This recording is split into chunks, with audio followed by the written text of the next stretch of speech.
So I'm going to invite you to repeat after me. This might be a little bit awkward. You might be sitting in your living room, or maybe you're in your office.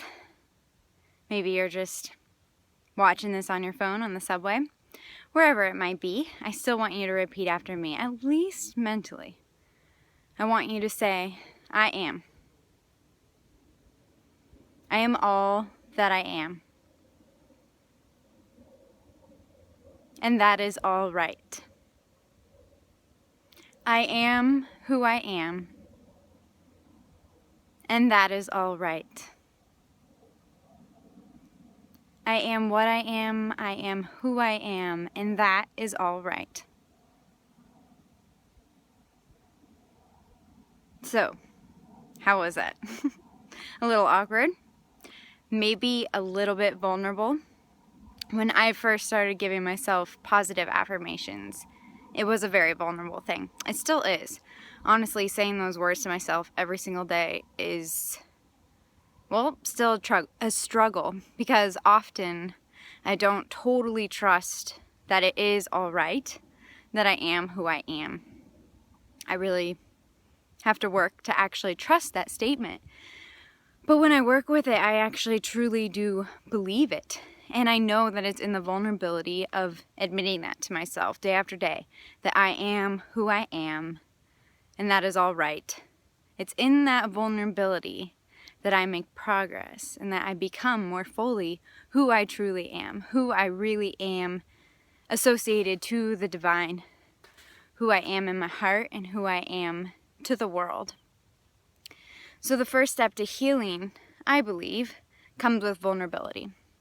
The most vulnerable thing I ever did was tell my family that I was sexually abused. And I really didn't want to tell them because there was so much stuff around it. I knew that they would feel guilt, and they did. And I knew they would probably feel shame, which I felt very much so. And I just didn't even fully trust my story. Even though it was true, I didn't fully understand it for what it was. And so that made the struggle even harder to fully tell my family that. The second most vulnerable thing, perhaps even more vulnerable than the first, but the first had to come first, was admitting my sexuality and that I'm not a straight person. I love men, but I also love women. And I have fallen in love with a trans person. And so admitting these things to myself, especially the sexuality aspect, was so difficult because of the shame that came around people associating LGBTQ identification with sexual abuse.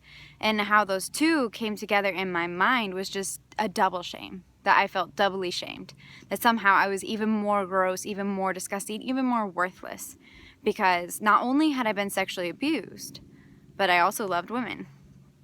So it took admitting that fact, first to myself, then to my therapist, then to the world, and then to lovers, to really fully start stepping into my wholeness, into the true belief of who I am. And so I really do believe that vulnerability is the number one thing we have to do to overcome shame, which is a very pervasive emotion, even if it can be called an emotion. I'd say it's almost like a symptom, a disease, a pervasive disease in our society, shame. To overcome shame, we really have to be vulnerable. And that's freaking hard.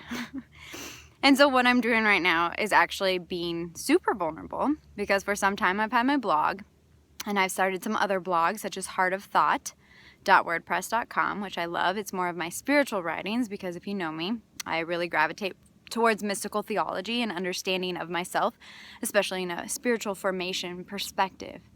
But what I'm going to start doing for a week at least is vlogging. And this is embarrassing because you can see my face, you can see my zits, you can see my ridiculous statements, you can see my awesome mountains. But I'm just being super vulnerable here, and I'm just talking from my heart to your heart, and I'm just seeing where this goes. I just feel super compelled to do something. And right at this moment, that something is vlogging. So for a week, I'm going to be posting videos all about my healing process of sexual abuse. This isn't saying that you need to go down the same exact road as me. Obviously, that does not work. We each have our own paths that we have to take. It's just me honestly trying to come from a really vulnerable spot and tell you about my life, about myself, and how I have found healing and where I still really struggle. Because in all my love and all my profound joy that I have thankfully found in this universe, I still struggle. I really do. So from the bottom of my heart, I give you this message. You are who you are, and that's all right. You are love, you are beauty, and you are profound joy. Now go out there and be vulnerable.